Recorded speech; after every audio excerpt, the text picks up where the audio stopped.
noite, gente. Tudo bem? Estamos aqui mais uma vez depois de um longo e tenebroso inverno, né, Bruna? É isso aí. Tentando regravar novamente Pela enésima vez. esse podcast do Rei Lear. Nós começamos, acho que foi em 2022, né? 1500. Logo quando o pessoal chegou nas caravelas no Brasil, nós começamos a fazer esse podcast. Nós não conseguimos finalizar. Nesse meio tempo, nós perdemos duas soldadas, né, que ficaram... Estão de férias. Tiraram umas férias aí, estão cansados do Rei Lear. Acho que cansaram da Charneca também, né? Mas... Charneca? No livro do Rei Lear fala da Charneca. Ah, tá. Que fica tudo molhado Sim, na sim. Charneca, etc, né? Lá na tempestade. Mas vamos então falar hoje sobre esse livro.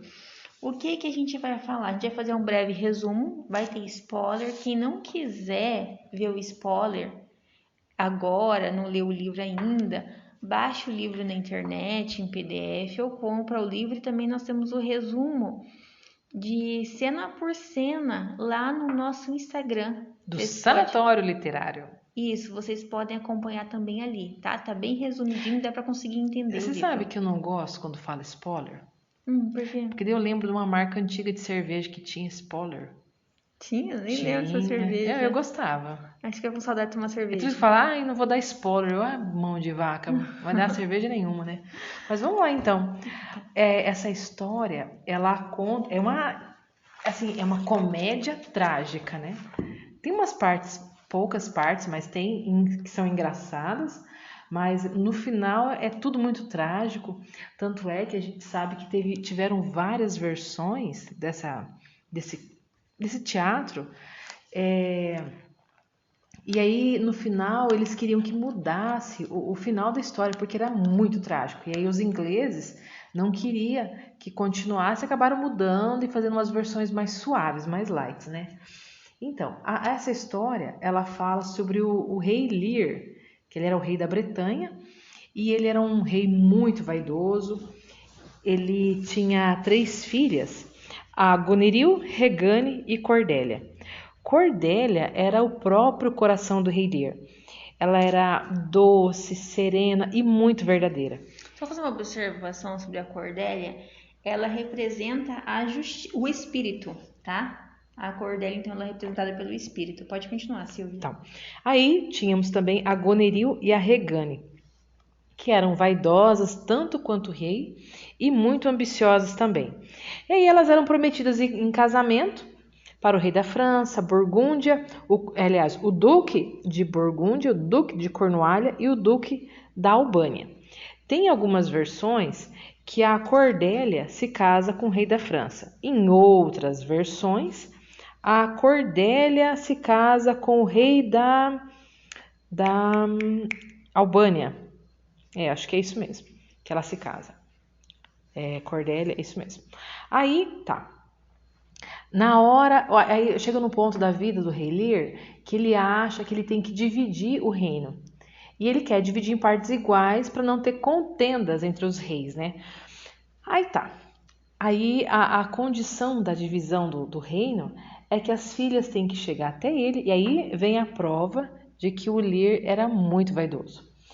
Elas têm que chegar e falar o quanto elas amam ele.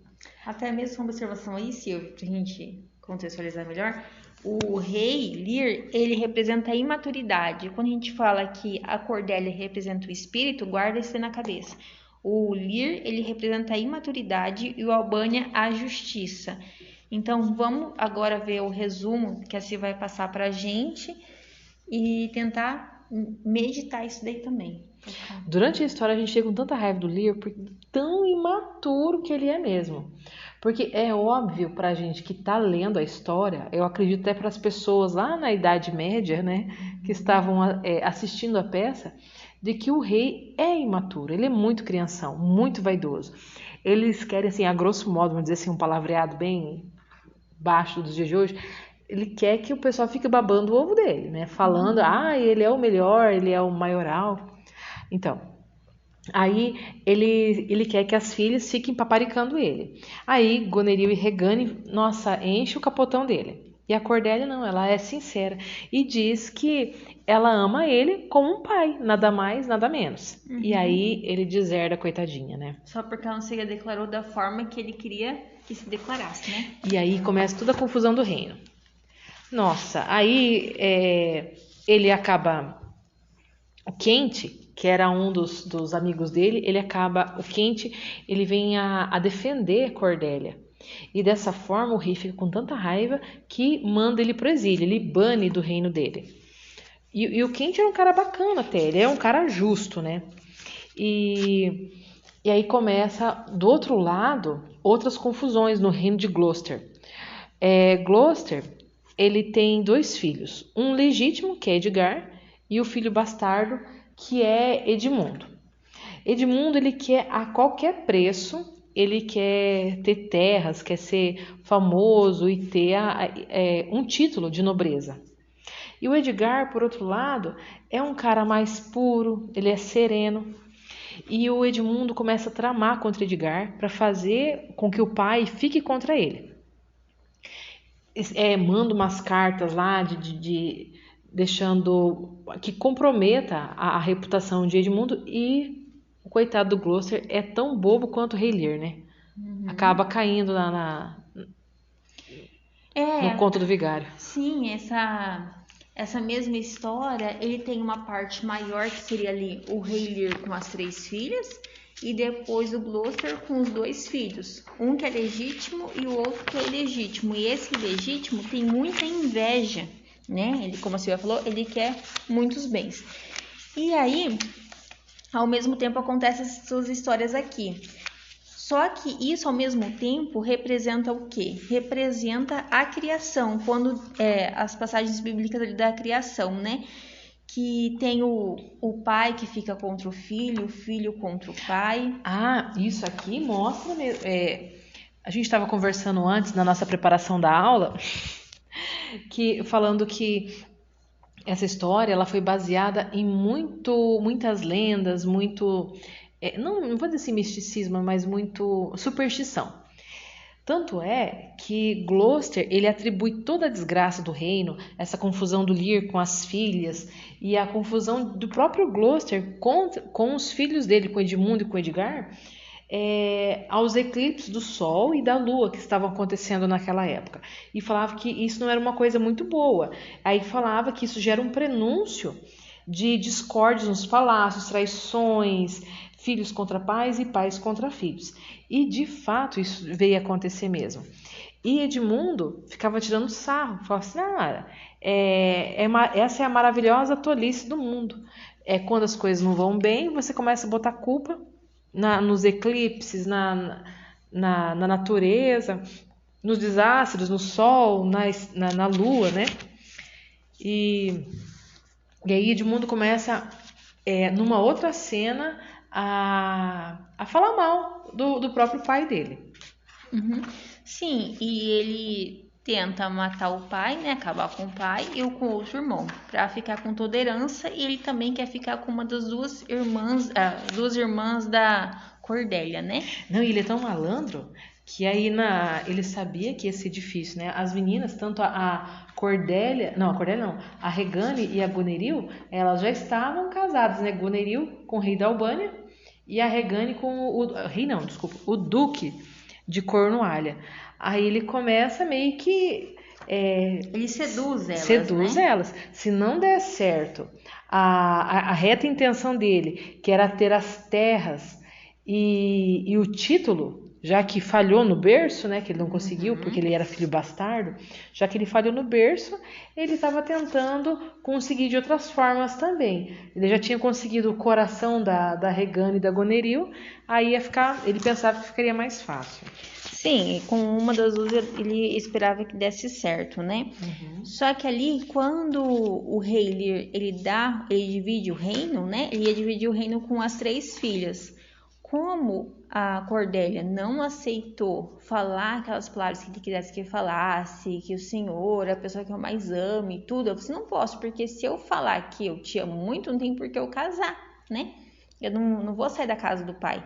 E ele não admite isso. Ela é muito justa, é muito boa, né? Ele não admite, porque ele ainda tá naquele grau de infantilidade.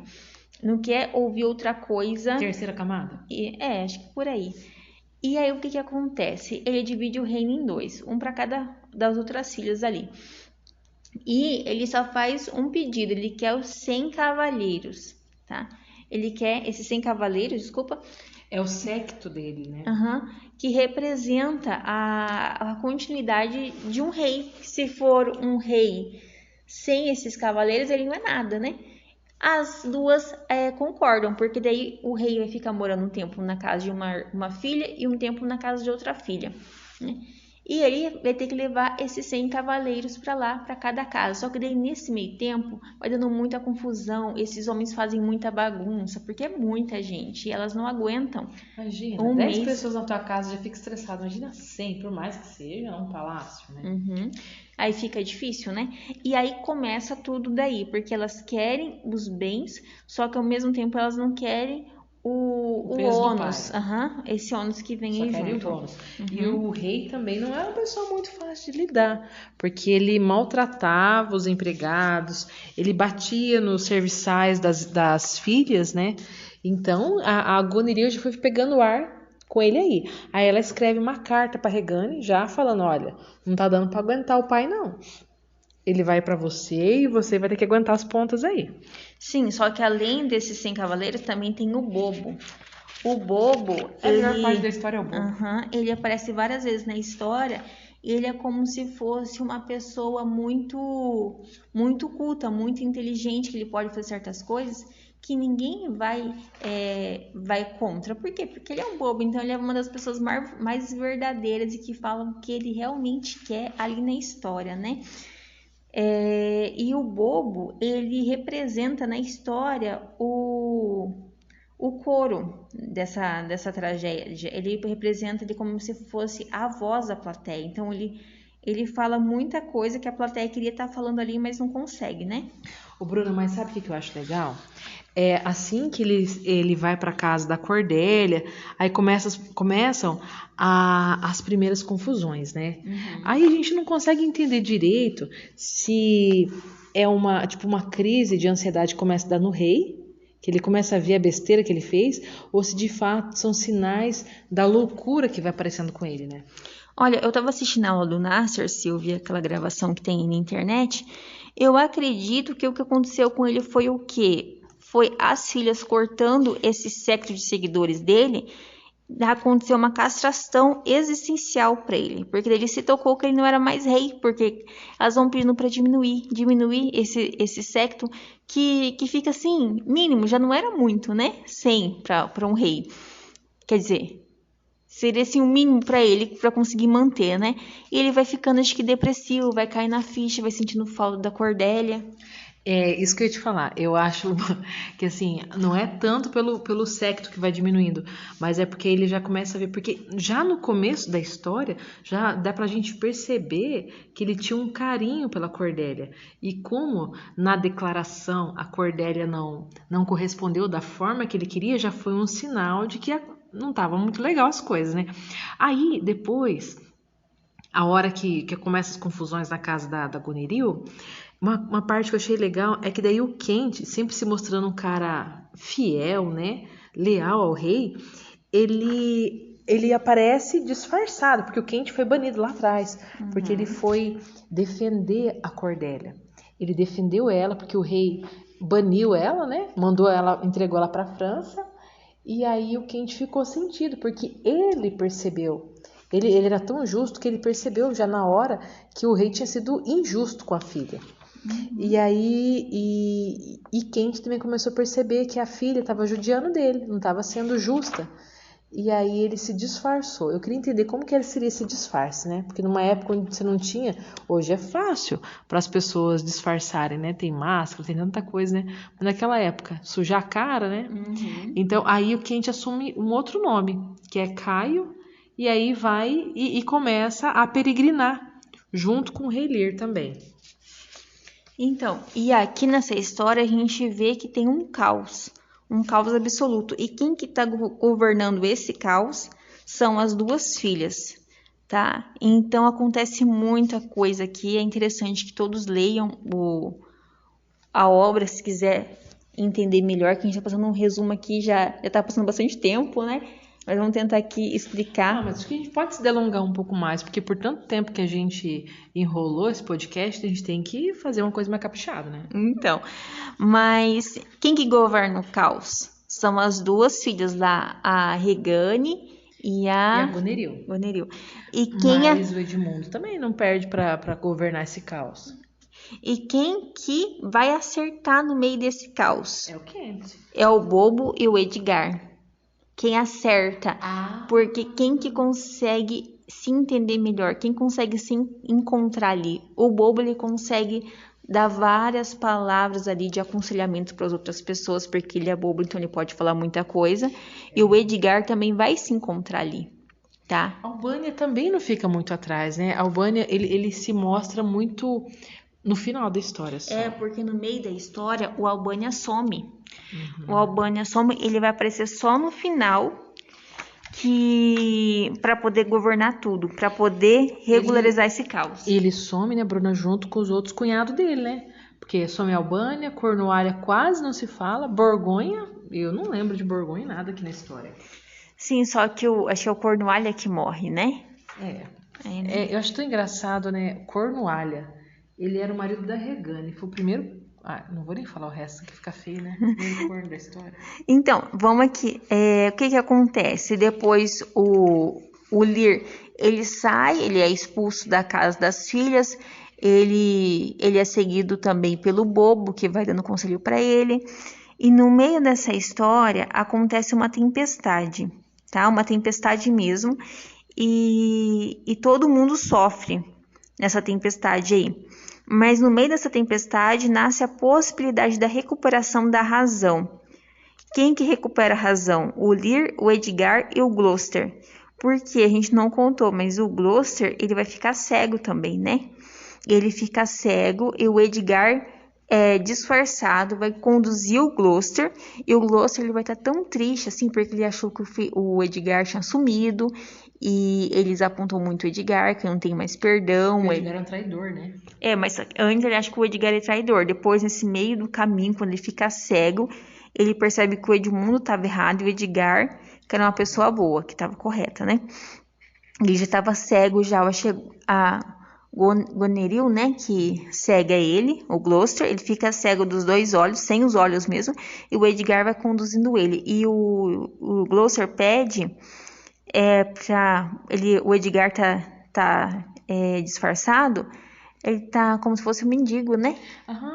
Até tem uma parte aqui que eu fiz uma anotação, que lá no comecinho da história, o Edmundo, ele faz uma referência, ele tira um sarrinho assim do Edmundo, fazendo, aliás, o Edmundo tira um sarrinho de Edgar, fazendo uma referência a tipo, um pessoal que estava num sanatório. Até eu fiquei rindo, falei assim, nossa, será que foi daqui que a gente tirou a ideia do nosso sanatório, né? Que ele quer fazer de tudo. Eu ainda vou achar aqui onde que tá. Calma lá que eu vou achar.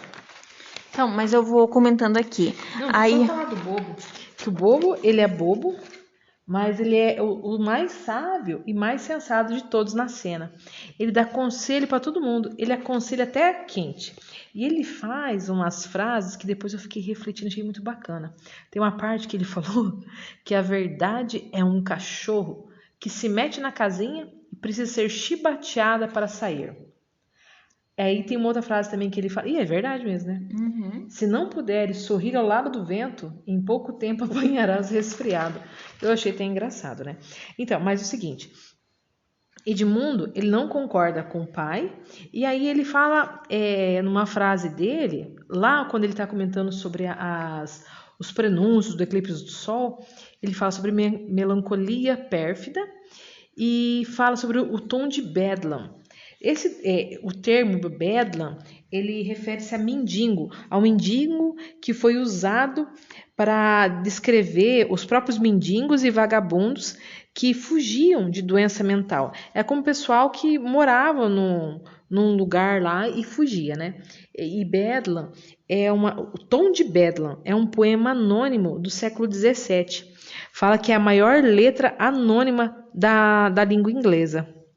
Achei bem bacana essa referência. Eu até achei esse poema depois no Wikipedia. E de fato mesmo, é um texto bem grande. Então, mas como eu estava falando lá da tempestade, né? E no meio dessa tempestade, o Lear recupera a razão e a tempestade também ele é representada como o mar vermelho às avessas. E o Edgar conduz Gloucester até o alto da montanha, um faz de conta, porque não tem a montanha, tá? Como assim, eu falei assim, o Edgar tá com o mendigo e ele vai conduzindo Gloucester. Só que assim, não tem montanha. Daí eu falei assim, agora a gente chegou na montanha. E ele fala assim pro Gloucester, agora a gente tá aqui. Daí o Gloucester fala pro Edgar, você pode se retirar que eu vou refletir. E ele se joga. E nisso que ele não tá enxergando nada, né? Nisso que ele se joga, o Edgar fica quieto lá por um tempo, depois chega perto do Gloucester e fala assim, nossa, mas como que foi o seu tombo, hein? Como que você ainda tá vivo? Como que pode? Faz aquele maior drama. Como se fosse um milagre, atribuía um milagre, né? Atribui a um milagre e fala assim, nossa, aquele cara que estava do seu lado ali parecia um demônio, o que era aquilo? E depois de um tempo ele se declara que o Edgar é o filho de Gloucester. E assim, como que agora você tá vivo ainda, você tem uma segunda chance, vamos aproveitar essa segunda chance, né? Mostra como ele amava tanto o pai, que ele ajudou até a curar as mazelas mentais e espirituais do pai, né? Ele estava tão atormentado pela situação de Lear que estava acontecendo ali, e no íntimo dele ele estava atormentado também, porque ele amava o Edgar. Por mais que ele queria passar no fio da espada, lá no começo, quando ele começa a perceber que o Edgar, quer dizer, quando ele é levado a entender por Edmundo que o Edgar estava traindo ele quer passar no fio da espada de toda forma, né? Para mostrar a masculinidade, a força dele. Aí depois ele começa a refletir e ele vê que de fato ele estava errado. Então, Silvia, será que dá pra gente conduzir pro final da história? Dá, porém, essa história aqui tem tanta coisa legal, né? Nossa, é um livro que vale muito a pena a tá lendo, muito bacana. O Bobo, que de bobo não tem nada, nossa, eu achei uma parte que eu achei muito legal, que foi assim que o Bobo deu uma paulada na cabeça do Lear, porque ele vem no diálogo, eles vêm conversando, né? E Lear fala assim: com isso queres dizer que eu sou bobo, menino? E o Bobo dá uma paulada, fala assim: já abriste mão de todos os outros títulos. Este é o único que te vejo de berço. Boa, né? Aí já mais pro final do livro, né? O que acontece? Depois dessa tempestade, no meio tempo, o Kent, ele escreve cartas de um, escreve cartas pro outro, e ele vai conduzindo toda a história, tá? Kent trabalha pro Rei Lear, mas ele vai conduzindo tudo através dos bastidores, tá? Aí no final vou fazer uma observação só sobre o Kent. Mas depois todo mundo chega ali perto, volta o Edgar, volta o Gloucester, né? Ali. Aí acho que as duas irmãs já morrem. Não, as duas irmãs não morrem ainda, né? Não. Na realidade, elas morrem, né? A Goneril, as duas estão apaixonadas por Edmundo. A Goneril, ela envenena a Regane e depois ela se suicida. Ela pega um punhal e enfia na barriga dela, né? Aí, eu já vou conduzindo pro final mesmo. Aí o Edmundo, ele se sente tão triste que aí ele fala que Cordélia e o Rei Lear, eles correm perigo. Aí ele fala para Kent, pro Duque de Albânia, que é para eles correrem logo, que quem sabe eles conseguem salvar. Mas essa corrida é em vão, né? E na hora que Edgar tá saindo para poder salvar Cordélia e o Lear, Ele ainda pergunta, tem alguma coisa que eu tenho que fazer? Pagar alguma coisa? E aí o Edmundo pega e fala assim, ó, leva a minha espada, que eles vão entender e vão interromper. Só que a hora que eles chegam lá, a Cordélia já foi enforcada, né? E aí aparece o rei Lear na cena, trazendo a Cordélia nos braços, já sem vida. Pelo menos a vida do rei foi poupada no primeiro momento. Só que aí acho que a emoção dele é tão forte que ele acaba sofrendo pelo que deixa entender, é um infarto, né? Que ele acaba sofrendo e ele acaba morrendo de fato mesmo. Aí ele morre. O Gloucester também, ele não resiste a toda essa emoção, ele acabou morrendo antes ainda, e é trágico. Tem um intendente da Goneril, que o nome dele é Oswaldo, que a gente nem comentou muito dele, mas ele ajuda muito a Goneril em tantas coisas atrapalhadas que ela apronta durante a história, morre também. Aí o Edmundo, ele acaba morrendo também. O Gloucester, eu já falei, né? Ele morre. Aí eles estão lá conversando, tá o Edmundo, tá o Edgar. Edmundo já morreu, né? Está Edgar e Kent conversando. E aí eles acham que o coração do rei Lear não está aguentando mais. Lear tá com a Cordélia nos braços. E aí o Lear começa a conversar, achando que ainda consegue fazer com que ela volte a respirar, pede até um espelho para que coloque perto do nariz dela para ver se o vidro vai embaçar e não embaça. Ela morreu mesmo. Aí o coração dele começa a falhar, né? E aí ele acaba partindo dessa para melhor. E aí, lá no final, fica a Albânia, né, para comandar todo o reinado da Grã-Bretanha, fica tudo para ele depois, porque todos já se foram, todos morreram. Eu acredito que até o Duque da Borgonha, o da Cornualha já tinha morrido bem antes, bem no começo da história. E aí morreram as meninas e acaba ficando a Albânia como o herdeiro de tudo, da Grã-Bretanha. Isso mesmo, Silvia. Agora, vou fazer uma observação do Kent, que eu falei que ia comentar, que é lá da aula do professor Nasser, que ele falou assim que Kent, ele no texto, né? Ele lá no final ele falou assim: eu tenho uma viagem, Senhor, pronta a missão, e o meu rei me chama, não posso dizer não, tá?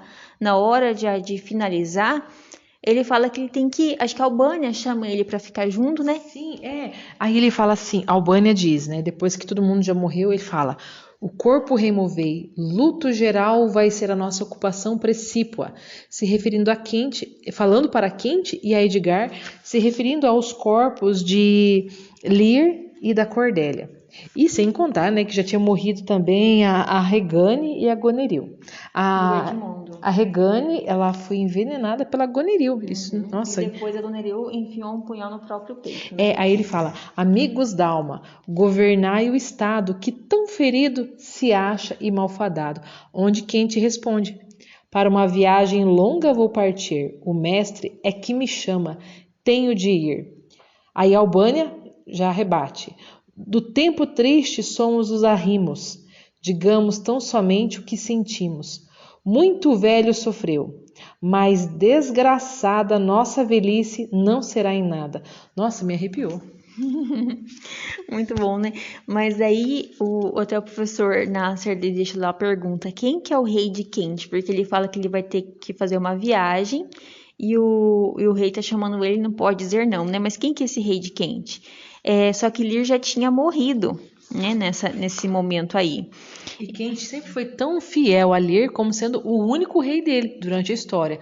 Ele abandona tudo, vive uma vida na mendicância, fazendo os piores serviços que nenhum escravo faria. É o que o Kent faz.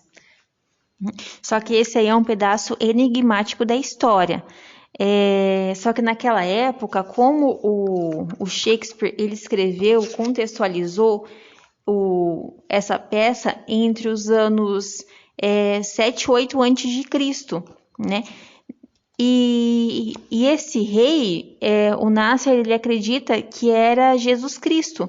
Só que daí ele fez de uma forma disfarçada, porque não tem como colocar Jesus Cristo a uns 800 anos antes de Cristo, né? Então a gente acredita mesmo que possa o Ken está se referindo a Jesus Cristo aí. É muito bacana essa reflexão, muito bonito. Essa história do Rei Lear eu achei muito legal. Na primeira, eu nem sei te dizer quantas vezes eu li esse livro, porque a gente tá para gravar o podcast dele de 2021? Acho que 2022, né? Tem que ver lá no canal. Eu ainda tenho quase plena certeza que foi 21. E eu acho que eu devo ter lido essa história 193 páginas, pelo menos umas 3 vezes. E cada vez que eu leio, eu acabo achando uma coisinha diferente, uma frase legal. É diferente, é lógico, de você pegar um Gabriel Garcia Marques, onde você consegue tirar várias frases para fazer post, para colocar no Instagram. Mas assim, é bacana essa sacada que ele tem dessa comédia, né? Mas eu também li várias vezes, eu fiz até o resumo ali no Instagram, queria que vocês lessem também, quando tiver oportunidade. Mas é isso, o que a gente tira de lição dessa obra tão grande? O que você acredita? Parar de ser bocó igual o Lear. Sim, né? Deixar a imaturidade, porque ali o Lear representa a imaturidade. E também uma coisa que eu achei interessante, que tanto o Gloucester quanto o Lear, eles só acordam a partir daquela tempestade, no momento da tempestade que eles acordam para a vida, né? Então foi naquele momento do caos da tempestade, a tempestade ele representa o caos. Então nesse momento da tempestade eles acordaram. O Gloucester, ele, apesar de estar cego, ele percebeu quem que amava ele, que era o Edgar e não o Edmundo, porque no começo da história o Edmundo, ele mudou tudo, né? E também Lear, ele percebeu que ele era fraco, que ele era infantil e que ele ficou com febre ali no meio da tempestade, aconteceu vários infortúnios com ele e ele percebeu que ele não aguentava nenhuma febre, o cara era um rei e não aguentava nenhuma febre, né? E também que ele não poderia ficar sendo levado pelas conversas, só porque o que ele queria ouvir, né, das filhas, ele começou a se dar conta de quão pobre ele era espiritualmente. E no final, né, ele viu realmente quem o amava, ele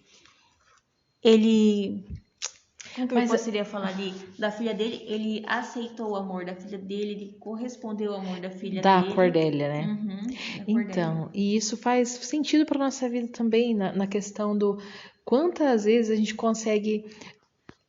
A gente está levando a nossa vida numa tranquilidade, às vezes, numa mesmice, e aí quando aparece tempestade, a gente começa a ter que ter foco, porque os problemas são tantos, a gente tem que ter foco para não enlouquecer, assim como o rei, a vida dele estava vindo até normal, e de repente começou aquela confusão, porque ele estava sendo jogado de uma casa para outra, aí ele ficou perdido, na hora da tempestade ele viu que a coisa estava feia, ele teve que ter foco, e aí foi onde ele começou a recobrar a lucidez. Tanto ele como o conde o duque de Gloucester, né? Isso mesmo. Mas é bacana isso. Então a gente tem que aproveitar, porque tem momentos de tempestade que a gente pensa que nada mais é possível, talvez seja nesse momento fundamental para a gente acordar para a vida e ver o que realmente é importante, né? Porque seria de um momento de fragilidade, um momento difícil que a gente consegue se levantar e muitas vezes ir para o lado espiritual, que é o que mais importa, né? Para a história, pelo período que eles viveram, eles falam muito dos deuses pagãos mesmo, né? Fala de Apolo, por Zeus, né? Eu nem me lembro mais se é essa ordem que eles usam, mas são deuses da mitologia.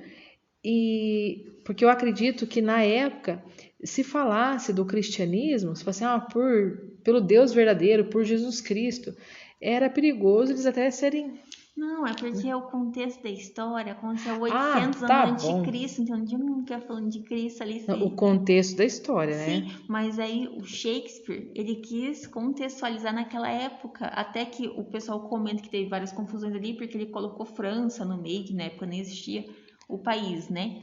Só que eles dizem que é perdoável ainda, porque Shakespeare foi esse texto foi tão bom, né? Essa peça foi tão boa e Shakespeare é tão grande que eles nem ligam para isso, né? Um erro muito pequeno comparado à grandiosidade da obra, mas é porque aconteceu, a contextualização foi muito antes da vinda de Jesus Cristo. E você falou da grandiosidade da obra, né? Quando a gente pensa em Shakespeare, a gente só pensa em Romeu e Julieta, Hamlet, né? Não pensa em outras obras que Shakespeare escreveu também. Esse aqui é bom tanto quanto, né? Hamlet eu nunca li inteiro, mas Romeu e Julieta eu li e chorei, li numa noite, numa madrugada. Gostei muito, né? Pode ser a próxima obra aí do... A próxima não, eu queria Robinson Crusoe. Então vamos falar sobre o Robinson Crusoe na próxima, tá, gente? Então continue nos seguindo, compartilhe esse vídeo com outras pessoas se vocês gostaram, claro. Se não gostarem, também compartilhe, né? Fazer o quê, né? Mas obrigada, gente. Desculpa a demora e até a próxima. Até a próxima!